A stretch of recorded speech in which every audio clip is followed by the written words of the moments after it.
بسم الله الرحمن الرحيم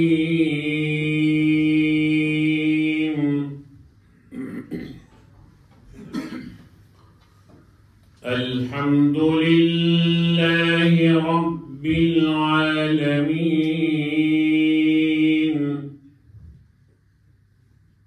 الرحمن الرحيم مالك يوم الدين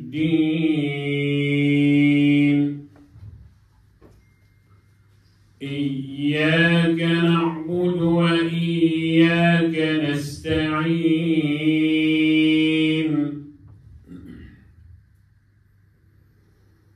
اهدنا الصراط المستقيم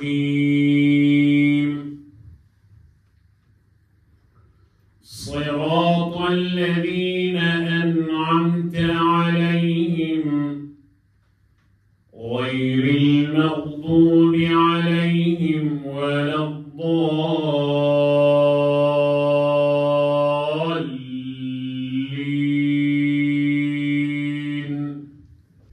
Emi koy degen koca жоқ, mekenden алыста бұл жаққа келген жаш улан қыздар келіп алып, кейбір қыздар ата-енесінен рұқсатсыз тұрмышқа шығып кетіп, қашан ата-енесі тияқтан сөзді бұшырып, мұношын құдалар менен мен жылды құда болсоқ деп қызына телефон шалып, тез келе қал қызым, біз сені бұл жерге болған атабыз дегенде, анан баяқы тұрмышқа атасы менен апасына айтпай шығып алғандар, анан ушундай бір жаман іштерді ойлап тауып атады. Мен бұл жігітке тұрмышқа шығып алдым эле. Ошону кантип жашырсам болот? Кантип бекитсем болот? Ушул положениядан кантип чыгып кетсем болот деп. Тияктан бир жигит келет. 3 баласы же 3 кызын, жубайын тура тургула, мен бир иштеп чеңгел акча алып келейин деп келип, бул жерге келип, Москванын ысыгы, суугу аны алда отуруп, азгырып, анан жаман адамдарга кошулуп, бул жактан кимдир бирөөгө эптеп, бирөөнүн көзүн боеп, нике окутуп алып жашап, четтен табылат экен. Мына ушу Москвага келгенден баштап телефон тынбады. Жаткан мейманканага чейин барып атышат. Чыгып коесузбу? Айта турган кеңешим бар эле. Бекитип жөнөтүп атат каттарды. Мен ушундай акыбалга туш келип калдым.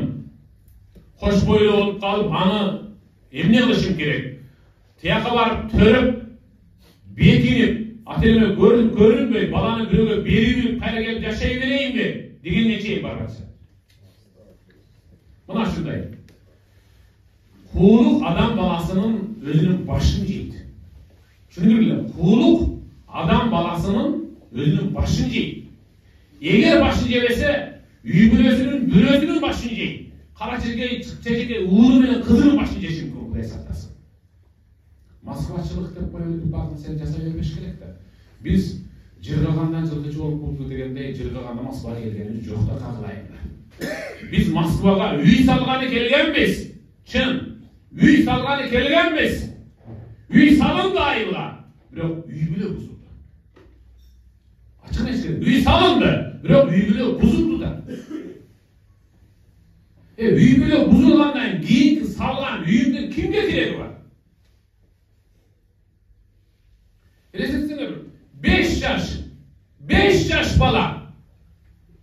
Мына бүгүн эртең менен ыйлап мага чалып атышат. Күйөө ушинтип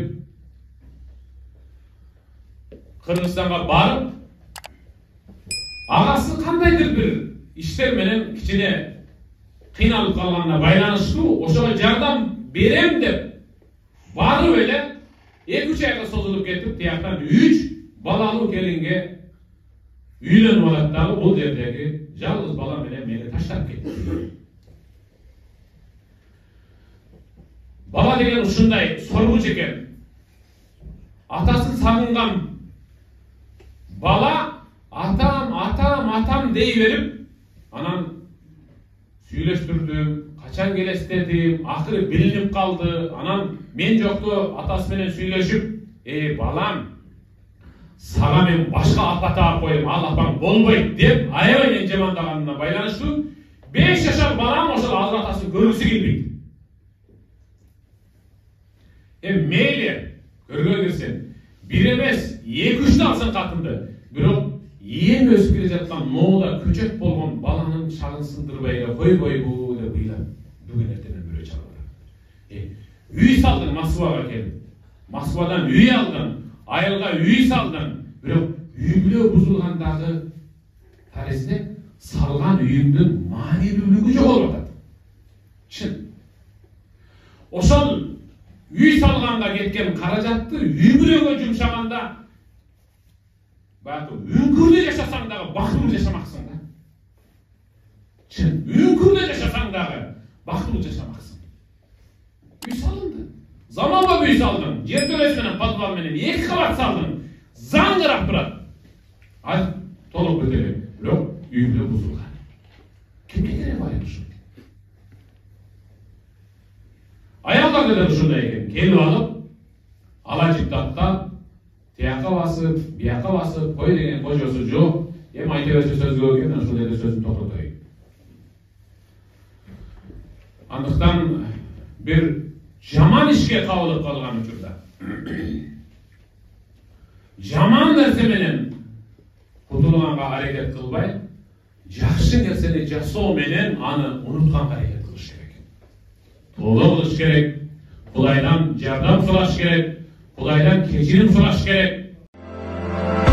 Урматтуу Москва шаарындагы мекендештер, эгерде чек арага кирди чыктыга муктаж болсоңуз же документтин мөөнөтү бүтүп жатса, анда биздин кызматтан пайдалансаңыздар болот. Ар күнү өтө ыңгайлуу, заман талабына жооп берген жаңы автоунaalар Москвадан Казакстандын чек арасына каттоодо. Салону жумшак, бардык шарттары бар унаалар менен көп жылдык тажрыйбасы бар кыргыз жигиттери сиздерге өз убагында көңүлдүү барып келүүңүзгө толук шарт түзүп берип, паспорттарды кара тизмеден акысыз текшерип кызмат көрсөтүп алып барып келет. Жолдо ар кандай жагдайларда жардам берет. Андыктан 24 саат бою WhatsApp'тан же телефон номер аркылуу кайрылсаңыздар болот. Байланыш номеру +7